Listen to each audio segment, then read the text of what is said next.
Correction de l'exercice 3 de la série 2. Énoncé de l'exercice 3.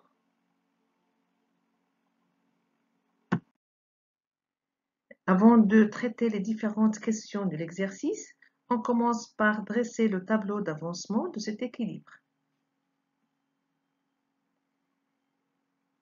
Donc, on va dresser le tableau d'avancement en fonction de alpha, qui est le coefficient de dissociation de SO3 gaz. Et on va exprimer les fractions molaires des différents constituants ainsi que leur pression partielle. Donc, cet équilibre est réalisé à 903 K et à volume constant. Donc, en introduisant une quantité de SO3 à l'instant initial. À l'instant T est égal à 0, on introduit un nombre de moles initial de SO3 gaz, N0, et 0 mol de SO2, 0 mol de O2. Ici, on va mettre le nombre de moles total, N total, et le nombre de moles total, c'est le nombre de moles des constituants réactifs et produits à l'état gazeux. Donc ici, à l'instant T est égal à 0, c'est N0. Lorsque l'équilibre est atteint, on aura N0 - 2 xi de SO3 gaz, 2 xi de mol de SO2 gaz et xi mol pour O2 gaz. Donc le nombre de moles total, c'est N0 - 2 xi plus 2 xi plus xi, qui est égal à N0 plus xi. Donc on va exprimer l'avancement xi en fonction de alpha. Avec alpha, c'est le nombre de moles dissociés sur le nombre de moles initial.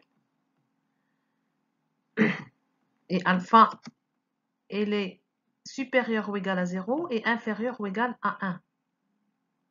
Donc pour SO3 gaz, on a alpha est égal au nombre de moles dissociés qui est égal à 2 xi sur le nombre de moles initial.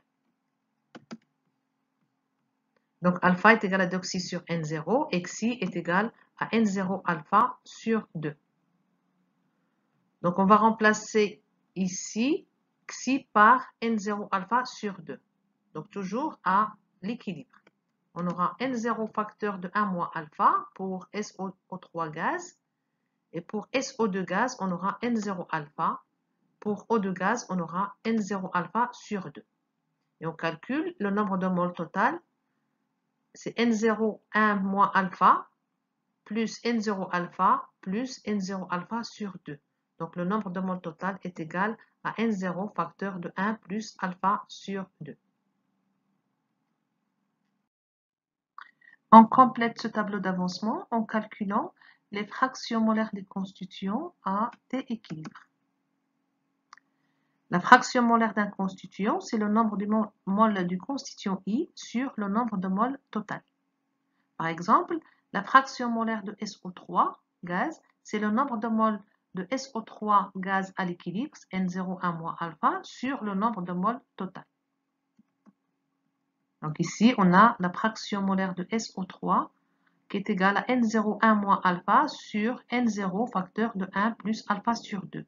Donc après simplification, on trouve la fraction molaire de SO3 qui est égale à 2 facteurs de 1 moins alpha sur 2 plus alpha.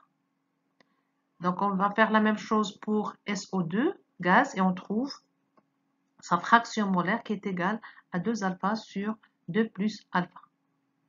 Et pour O2 gaz, la fraction molaire est égale à alpha sur 2 plus alpha. Donc la somme des xi est égale à 1. Et la pression partielle des constituants à l'équilibre, c'est la fraction molaire qui multiplie la pression totale. Donc pour SO3 gaz, c'est la fraction molaire de SO3 qui multiplie la pression totale. Donc c'est 2 facteurs de 1 moins alpha sur 2 plus alpha, le tout multiplié par P total. Pour SO2 gaz, c'est la fraction molaire de SO2 gaz qui multiplie la pression totale. La même chose pour O2, donc c'est la fraction molaire de O2 qui multiplie la pression totale. Et la somme des PI est égale à P total. La première question, calculer le coefficient de dissociation alpha de SO3 à l'équilibre, sachant que la pression totale et la pression partielle de SO2 sont respectivement égales à 18 et 4 atmosphères. Donc, on a la pression totale est égale à 18 atmosphères et la pression de SO2 est égale à 4 atmosphères. Donc, on va voir le tableau d'avancement. Donc, la pression de SO2 est égale à 2 alpha sur 2 plus alpha fois la pression totale. Donc, on a P de SO2 est égal à 2 alpha sur 2 plus alpha fois la pression totale.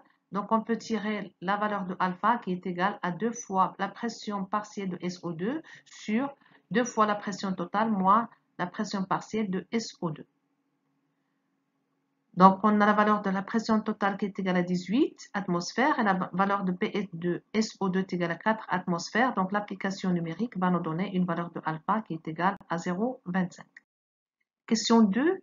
Exprimer la constante d'équilibre Kp en fonction de alpha et de P total.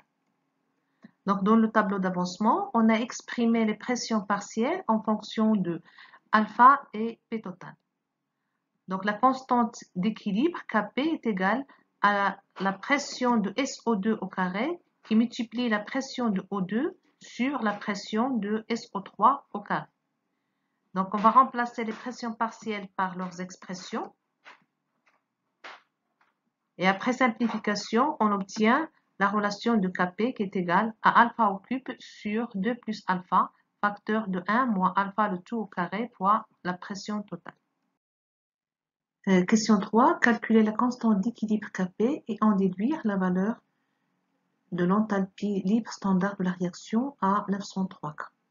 Donc, on a l'expression de Kp qu'on vient d'établir et on a les valeurs de alpha qui est égale à 0,25 et la pression totale qui est égale à 18 atmosphères.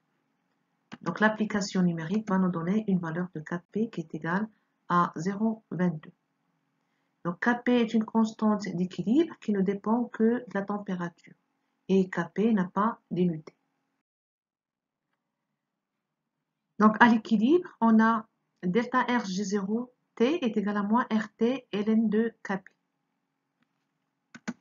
Donc, Kp est égal à 0,22, T est égal à 903 et R est égal à 8,31 joules mol moins 1 Kelvin moins 1. Donc, l'application numérique va nous donner une valeur de delta RG0 à 903 qui est égale à 11,36 kJ par mol.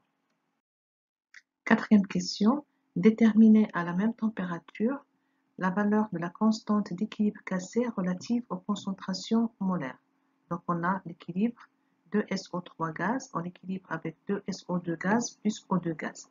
Donc, puisqu'on a la valeur de Kp, on peut utiliser la relation Kc qui est égale à Kp fois RT à la puissance moins delta R nu des gaz. On a la température, c'est 903. On a la valeur de R, de Kp, donc on va calculer delta R nu des gaz. Donc, delta R nu du gaz pour cet équilibre, c'est 2 plus 1 moins 1. Donc, 2 de SO2 plus 1 de l'oxygène et moins 2 de SO3 gaz. Donc, delta R nu des gaz est égal à 1. Donc, on a la valeur de Kp est égal à 0,22, T est égal à 903 et R est égal à 0,082 litres atmosphère mol moins 1 Kelvin moins 1. Donc, l'application numérique va nous donner une valeur de Kc qui est égale à 2,97 10 à la puissance moins 3. Donc, Kc est une constante d'équilibre qui n'a pas d'unité et qui ne dépend que de la température. On rappelle son expression en fonction des concentrations. Kc est égal à la concentration de SO2 au carré fois la concentration de O2 sur la concentration de SO3 au carré. La cinquième question, calculer la masse volumique du mélange et sa densité. On a ρ du mélange est égal à m du mélange sur le volume. Et m du mélange est égal au nombre de moles du mélange fois la masse molaire du mélange. Donc, ρ du mélange est égal à n du mélange fois la masse molaire du mélange sur V. On a un mélange de gaz parfait. Donc, P total V est égal à N total fois RT. Donc, on a N total sur V est égal à P total sur RT. Donc, avec N total, c'est le nombre de moles du mélange, qui est égal à la somme des NI. Donc, ρ du mélange est égal à P total fois la masse molaire du mélange sur RT. Donc, on a un mélange gazeux. Donc, la masse molaire du mélange est égale à la somme des XI, MI. Donc, la masse du mélange est égale à la fraction molaire de SO3 fois la masse molaire de SO3 plus la fraction molaire de SO2 fois la masse molaire de SO2 plus la fraction molaire de O2 fois la masse molaire de O2. Donc, avec les fractions molaires de SO3, SO2 et O2, donc là, ce qu'on a vu dans le tableau d'avancement. Donc, on va remplacer les fractions molaires par leurs expressions en fonction de alpha. Donc, ce qu'on aura, c'est masse molaire du mélange qui est égale à 2 facteurs de 1 moins alpha sur 2 plus alpha fois la masse molaire de SO3 plus 2 alpha sur 2 plus alpha qui multiplie la masse molaire de SO2 plus alpha sur 2 plus alpha qui multiplie la masse molaire de O2. Donc, après simplification, on obtient la valeur de l'expression de la masse molaire du mélange qui est égale à 2 fois la masse molaire de SO3 sur 2 plus alpha. Donc, ρ du mélange est égal à 2 fois la pression totale fois la masse molaire de SO3 sur RT qui multiplie 2 plus alpha.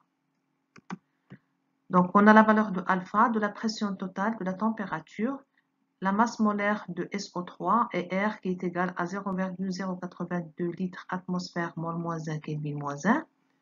Donc, l'application numérique va nous donner une valeur du ρ du mélange qui est égale à 17,28 grammes par litre.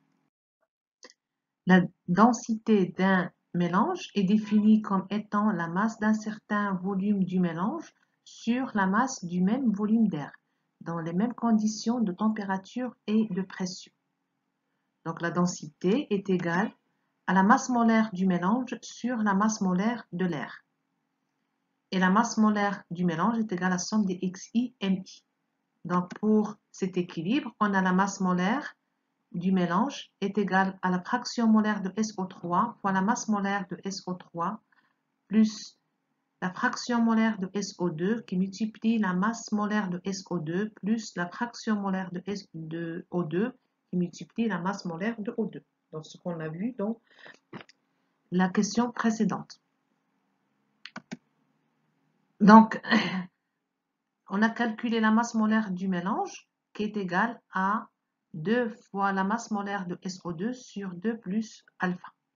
Donc, la densité du mélange est égale à 2 fois la masse molaire de SO3 sur 2 plus alpha qui multiplie la masse molaire de l'air. Donc, on a alpha est égal à 0,25. La masse molaire de l'air, c'est 29 grammes mol moins 1. La masse molaire de SO3, c'est 80 grammes par mol. Donc, on a la densité du mélange est égale à 2,45.